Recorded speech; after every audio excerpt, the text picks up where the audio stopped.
Europinio futbolo vakaras Raudonvaryje, taip skelbė šių rungtynių bukletas. Kauno rajono Hegelmann St. Patrick's Athletic komanda iš Dublino.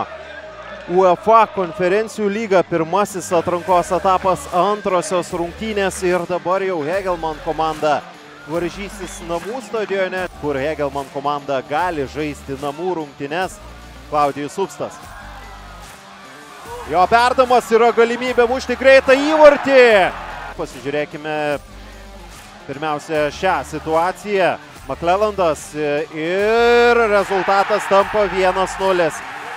Masonas Milyje, perspektyvus puolėjas iš Airijos, muša įvartį 6-ąją minutę ir vietoje to, jog Hegelmann pasiektų greitą įvartį 2-ąją rungtynių minutę, greitą įvartį pelno svečiai.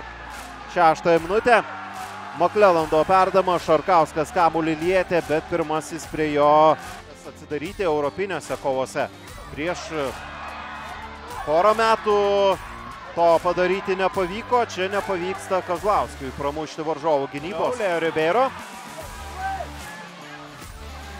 Jo pasitaisymo smūgis virš vartų. Leo Ribeiro gražiai klaidina varžovą.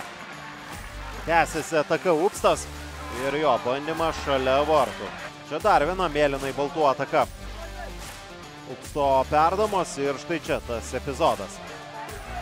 Simonas Paveris, daug erdvės, jo smūgis. Na, būtų tobulo įmušti.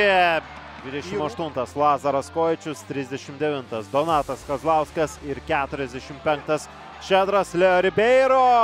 Leo Ribeiro.